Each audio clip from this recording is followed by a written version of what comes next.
In today's video, I built this device to generate energy while I'm driving with my longboard. First things first, I think about how I'm going to design it. I measure the needed measurements out, the same with the longboard, and I begin designing.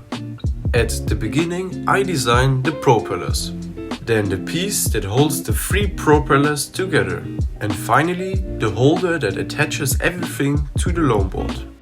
I put all the design pieces in the slicer software and I 3D print it.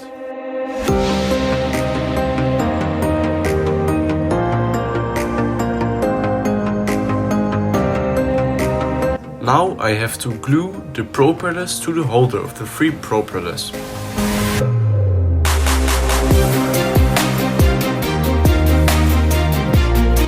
Now I put that thing onto the generator. It's time to test out how much energy it produces.